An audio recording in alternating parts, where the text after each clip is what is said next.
Sequencity, c'est la première librairie de bande dessinée numérique qui vous connecte à de vrais passionnés.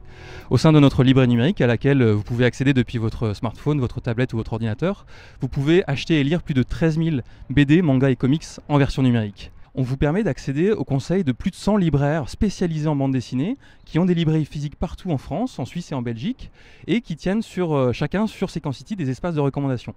Le but, c'est vraiment de ne pas vous laisser seul face à l'exhaustivité des catalogues disponibles et de vous guider vers votre prochaine lecture de bande dessinée. Donc vous allez pouvoir lire les avis des libraires sur les BD qu'ils ont aimés, vous allez pouvoir dialoguer avec eux via un système de messagerie instantanée qui est un peu un système à la SMS pour un conseil personnalisé.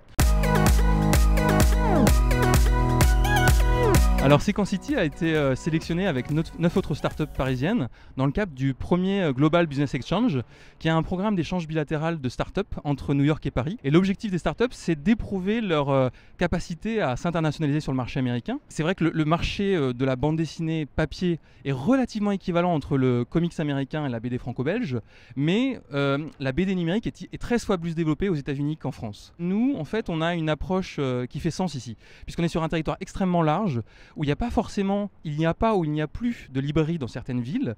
Et donc on permet aux Américains, depuis leur canapé, depuis chez eux, de rester connectés à des centaines et des centaines de libraires spécialisés pour trouver leur prochaine lecture de bande dessinée. Forcément, quand on arrive sur un nouveau marché comme celui-ci, on repart un petit peu de zéro. Donc en fait, les réseaux sont extrêmement importants. Pour le coup, on a gagné une adhésion à la Chambre de commerce franco-américaine et ça permet justement d'avoir accès à leur réseau. Il y a aussi les French Founders ici à New York, enfin pas qu'à New York, un peu partout dans le monde. Mais voilà, on les rencontre, ils nous font un petit peu part de ce qu'ils ont réussi, là où ils ont échoué. Et pour nous, c'est extrêmement enrichissant et ça nous fait gagner beaucoup de temps et donc d'argent parce que voilà, on essaie de ne pas faire les mêmes erreurs.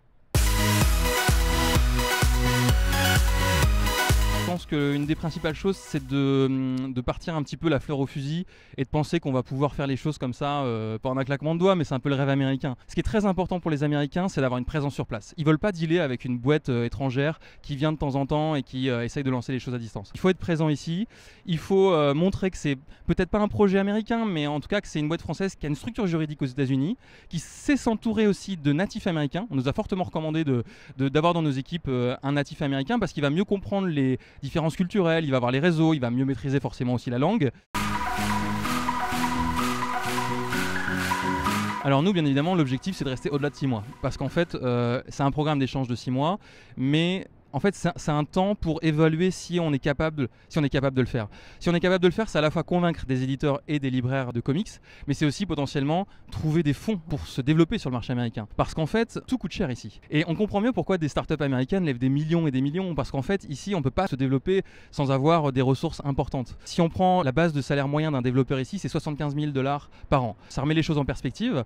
Donc nous, notre objectif, c'est d'évaluer, rencontrer les partenaires à la fois commerciaux et financiers, et voir s'ils sont prêts à nous suivre. Et au-delà de ça, c'est-à-dire qu'au terme des 6 mois, on fera le bilan et on verra si on poursuit maintenant ou si on attend un petit peu pour être encore plus prêt, peut-être faire une levée française pour encore avoir plus de moyens sur le territoire américain. Mais l'objectif serait plutôt de faire une levée de fonds américaine pour le développement commercial américain.